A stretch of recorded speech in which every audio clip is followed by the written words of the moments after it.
তো আসলে আমরা মানুষকে কি দাওয়াতটা দিতে চাই? হ্যাঁ, অনেকগুলো না, সমস্যা নেই, আমি এটা কমফোর্ট ফিল করতেছি। আমার এখন তো অনেকগুলো দিনই মেহনত চলতেছে, এই প্রশ্নটা বারবার সম্মুখীন হই আমি, যে বিভিন্ন রকম মেহনত চলতেছে, ওলামায়ে কেরাম করতেছেন, মক্তবের মেহনত হচ্ছে, মাদ্রাসার মেহনত হচ্ছে, তাবলিগের কাজ চলছে। তারপর বিভিন্ন যারা রাজনৈতিক বিভিন্ন দলগুলো, তারাও নিজস্ব দাওয়াতি কর্মকাণ্ড তারা চালাচ্ছেন। তাহলে পরে আপনারা এই যে আবার নতুন করে কিছু একটা কথা বলছেন, এটা কেন বলছেন? নতুন করে আবার কি মানে দাওয়াতের প্রয়োজন পড়লো কেন? তাহলে আমরা কি দাওয়াতের কাজ করি না? অলরেডি কি গত 100 বছর বাংলাদেশে দাওয়াতের কাজ চলছে না? এরকম একটা প্রশ্ন প্রায় আমরা সম্মুখীন হই। তো আসলে আপনারা লক্ষ্য করলে দেখবেন যে আমাদের যে যতগুলো দাওয়াতি কর্মকাণ্ড চলে, তার মধ্যে রাসূলুল্লাহ সাল্লাল্লাহু আলাইহি ওয়াসাল্লামের যুগ থেকে 1400 বছর পরে হওয়ার কারণে আমরা দিন মানে পরিপূর্ণ দিনটা আসলে একজনের পক্ষে একাই সার্ভ করা বা একাই উম্মতের সামনে দেখানো বা পেশ করা, এটা যেহেতু 1400 বছর পার হয়ে চলে আসছি আমরা, আমাদের মধ্যে ওই যোগ্যতা বা ওই যেই কি বলা যায়, যেই একটা ইন্টেলেকচুয়াল ক্ল্যারিটি দরকার হয়, ওইটা আমরা অনেকটা হারাই ফেলছি বিভিন্ন কারণে, বিভিন্ন পারিপার্শ্বিক ইসের কারণে। তো এখন দেখা যাচ্ছে যে আমরা আমরা রাসূল সাল্লাল্লাহু আলাইহি ওয়াসাল্লামের মেহনতেরই বিভিন্ন অংশগুলোকে নিয়ে আমরা মেহনত করছি। কেউ তাজকিয়ার মেহনত করছেন, কেউ শুধু দাওয়াতের কাজ করছেন, ইলম নিয়ে কিছু আমাদের উম্মতের একটা অংশ তারা ইলম নিয়ে খেদমত করছেন, মেহনত করছেন। তো আল্লাহ রাসূল সাল্লাল্লাহু আলাইহি ওয়াসাল্লামের যে সামগ্রিক যে দাওয়াতি যে প্রচেষ্টা, এটা আসলে এখন একজনের পক্ষে বা একটা দলের পক্ষে বা একটা কি বলা যায়, একটা কমিউনিটির পক্ষে এই পুরো কাজটা আঞ্জাম দেওয়াটা এখন অনেকটাই কঠিনের দিকে বলা যেতে পারে, তাই না? অনেকটা কঠিন বলবো আমরা। তো এই জায়গায় আমরা মানে এটা ওলামায়ে কেরাম একমত এই ব্যাপারে যে বর্তমানে আমরা যে দাওয়াতি কর্মকাণ্ডগুলো করি, এই কর্মকাণ্ডের মধ্যে কিছু জায়গা আছে যে জায়গাগুলোকে আসলে ওইভাবে কখনোই উম্মতের সামনে পেশ করা হয়ে ওঠে নাই। হ্যাঁ, যেমন যদি বলা হয় যে আসলে যে একটা ইসলামী অর্থ ব্যবস্থাটা কেমন, এটা ওলামায়ে কেরাম নিজস্ব পরিসরে এই বিষয়গুলো নিয়ে আলোচনা করছেন, গবেষণা করছেন, বিভিন্ন রিসালা মাকালা এগুলো চলতেছে। কিন্তু এটাকে উম্মতের সামনে একদম হাজির করা যে বর্তমানে পৃথিবীতে যে জাহেলি অর্থ ব্যবস্থা চলতেছে, এই অর্থ ব্যবস্থাটা জুলুম উৎপাদন করে, এই অর্থ ব্যবস্থাটা মানবতার জন্য এটা একটা অপমানকর, হ্যাঁ, মানে একটা জালেম কাঠামো, এটার মধ্য দিয়ে মানুষ প্রতিনিয়ত জুলুমের সম্মুখীন হচ্ছে। বিপরীতে ইসলামের যে অর্থনৈতিক কাঠামোটা আছে সেটা হচ্ছে এইটা। এবং এটা আলেমরা কিন্তু কথা বলতেছেন অনেক আগে থেকে যে কোরআনে মানবতার সমাধান, ইসলাম মানবতার সমাধান। কিন্তু কিভাবে এটা মানবতার সমাধান, মানবতার প্রবলেমগুলো কি, এবং এই প্রবলেমগুলোকে ইসলাম কিভাবে ধরে এটাকে এই প্রবলেমগুলোকে সলভ করে এবং এমন একটা কাঠামো দেয় যে কাঠামোর মধ্যে এই প্রবলেমগুলো আর থাকবে না, সেখানে মানুষ সুখে শান্তিতে থাকবে। ওনারা বলে আসতেছেন যে কোরআন মানবতার সমাধান, কিন্তু কিভাবে সমাধান, এই সমাধানগুলি সবার আইকিউ তো সমান না। এটা যারা ওলামায়ে কেরাম মাদ্রাসায় পড়াশোনা করতেছেন ওনারা বুঝতেছেন যে হ্যাঁ কোরআন সমাধান, কিন্তু আমরা তো মনে করতেছি যে না, এটাই গণতন্ত্রই সব কিছু সমাধান। হ্যাঁ, বা বর্তমান যে ইকোনমিক সিস্টেম এটার মধ্যেই সমাধান, ব্যাংক ব্যবস্থা এটার মধ্যে সমাধান, এটার মধ্য দিয়েই দারিদ্র বিমোচন হবে এক সময়। তো এই যে আমাদের মধ্যে ইসলামের যে ইউটিলিটি, উপযোগিতা, ইসলাম কেন প্রয়োজন, একজন ব্যবসায়ী কেন তার ইসলামী রাষ্ট্র প্রয়োজন, এটা তো তাকে খুলে বোঝাতে হবে আমাকে। তো এই জায়গাটায় আমাদের দাওয়াতের কাজটা একটা ফাঁকা রয়ে গেছে, যার কারণে আজকে মানুষ আলেমদেরকে ভালোবাসে, মসজিদ মাদ্রাসায় দান খয়রাত করে, কিন্তু আলেমকে শাসক হিসেবে দেখতে চায় না। এবং এই জায়গাটা, এই পয়েন্টটা বোঝাতে পারলাম কিনা, যে একজন মানুষ দেখবেন সেকুলার মানুষ, সে আলেমদেরকে মহব্বত করে, আলেমদেরকে ভালোবাসে, ব্যক্তিগত জীবনে সে দেখা যাচ্ছে সেকুলারিজম লালন করে, আলেমদেরকে মহব্বত করে, ভালোবাসে, কিন্তু আলেমকে সে তার নেতা হিসেবে, তার শাসক হিসেবে সে ইসলামকে চায় না।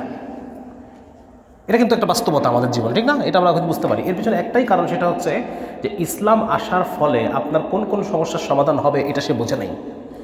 ইসলাম আসার ফলে কোন কোন সমস্যা এই পৃথিবীর বুক থেকে মিটে যাবে এটা সে বুঝতে পারতেছে না, তাকে কখনো বোঝানো হয় নাই। ইসলামটাকে সে শুধুই পারলৌকিক মুক্তির একটা মাধ্যম হিসেবে সে বুঝছে। তো ইসলাম আমাকে মৃত্যুর পরের যে জীবনটা আনসার্টেইন, যে জীবনটা অনিশ্চিত, ওইখানে ইসলাম আমার কাজে আসবে। সে কি মনে করছে?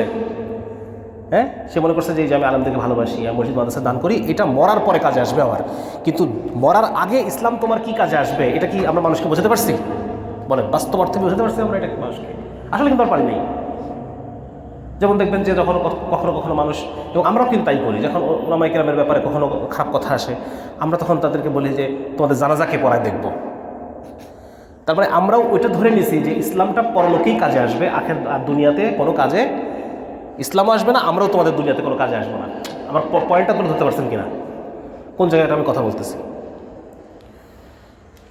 এই কারণে আমাদের এই দাওয়াতের জায়গাটা ফাঁকা পড়ে আছে, যে আমরা মানুষকে ইসলামী পরিবার ব্যবস্থাপনা বোঝাতে পারি নাই। ইসলামের যে ইসলাম তার যে ব্যক্তি ব্যবস্থাপনা, একজন মানুষ 24 আওয়ার্স কীভাবে চলবে, এইটা চলার দ্বারা এই মানুষটার যে বেনিফিট আছে এটার দ্বারা, এবং এটা ইসলাম অনুসারে না চলার দ্বারা তার যে বিভিন্ন জায়গায় বিভিন্ন লস আছে, এই বিষয়টা মানুষকে আমরা বোঝাতে পারিনি। যে তুমি যদি ইসলাম অনুসারে না চলো, তোমার শারীরিক লস আছে, তোমার মানসিক লস আছে, তোমার যে আবেগিক ইমোশনাল ড্যামেজ আছে যদি তুমি ইসলাম অনুসারে না চলো। ঠিক আছে, ইসলামের একটা পরিবার ব্যবস্থাপনা, এই পরিবারটা যদি ইসলাম অনুসারে না চলে, আলেমরা কিন্তু কথা বলতেছেন, কিন্তু মানুষ আমরা এই বিষয়গুলো বুঝতেছি না, আমাদেরকে ভেঙে বলা হচ্ছে না। এই জায়গায় আমরা মানুষকে ভেঙে ভেঙে বলতে চাই যে ইসলামী পরিবার ব্যবস্থাপনাটা এরকম। আপনি যদি চলেন, আপনার পারিবারিক সমস্যার সমাধান হয়ে যাবে।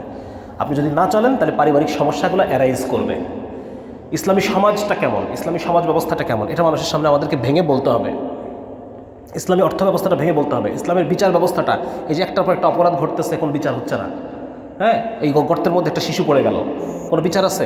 এই কয়েক বছর আগেও তো একটা শিশু পড়ছে। বিভিন্ন জায়গায় খানাখন্দ, প্রতিনিয়ত বিভিন্ন রকম অ্যাক্সিডেন্ট ঘটতেছে। হ্যাঁ, কেউ হয়তো মারা যাচ্ছে না, কিন্তু সে দেখা যাচ্ছে চোখ হারাচ্ছে, কেউ হয়তো তার শরীরের কোনো একটা অঙ্গ হারায় ফেলতেছে। অথচ আজকে ইসলাম যদি থাকতো, এই বিষয়গুলোতে মানুষ আরও যত্নবান হইতো। কেন? যদি আমি যত্নবান না হই, তাহলে আমাকে দিয়াত দেওয়া লাগবে। কী দেওয়া লাগবে? আমাকে ব্লাড মানি দেওয়া লাগবে।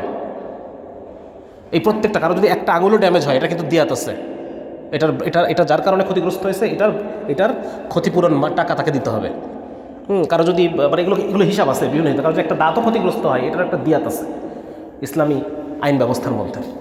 তার মানে এই যে কারো উদাসীনতার জন্য যদি কারো একটা বড় ক্ষতি হয়ে যায়, এটার জন্য যে আমাকে পেমেন্ট করা লাগবে ওই মানুষকে, এটা মাথায় থাকলে পরে তো আমার অবহেলা করার বা উদাসীন থাকার সুযোগ নাই, ঠিক না? তাহলে মানুষকে বোঝাতে হবে যে আজকে এই যে ভদ্রমহিলা যে তার সন্তানটাকে হারায় ফেললো, এ তো কিছুই পাচ্ছে না।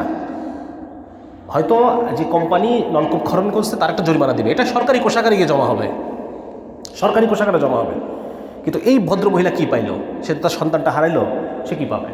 যদি সে বিচার চায়, এই বিচার টানতে গিয়েও তো তার অতিরিক্ত খরচ আছে।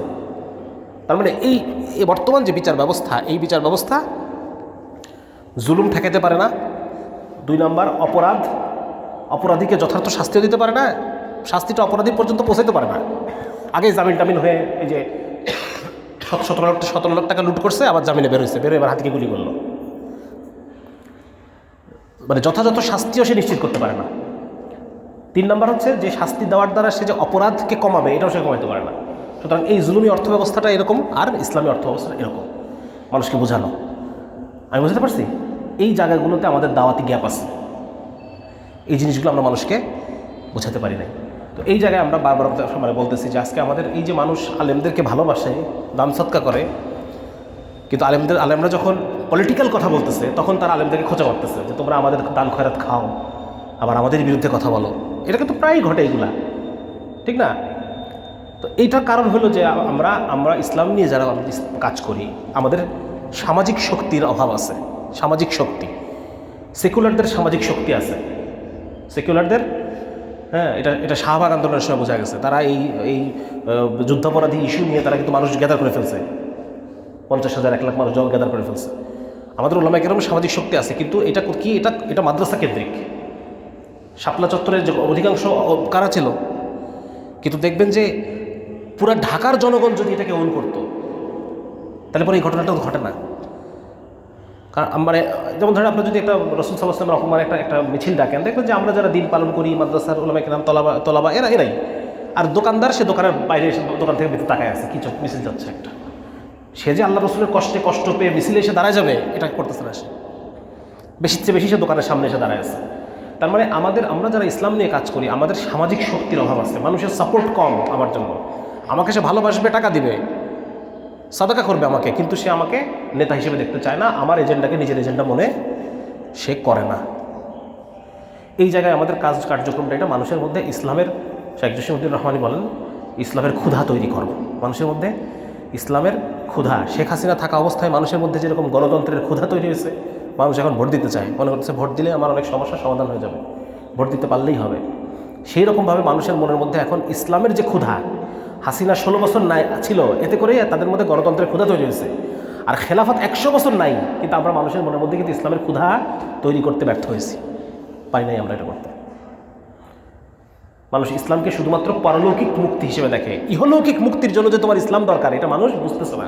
এই জায়গায় আমাদের দাওয়াতি কাজ করতে হবে নতুন উদ্যমে, এই জায়গাটা, এই ফাঁকা জায়গা। এই জন্য আমাদের কথা আমি যেটা বলতেছি যে ভাই, আমাদের প্রচলিত যে কাজগুলো আছে, এই কাজগুলা কাজ করতেছে করবে, আমরা এই ফাঁকা জায়গাটায় কাজ করব, এই ফাঁকা জায়গাটায় আমাদের দাওয়াতি কাজ করতে হবে।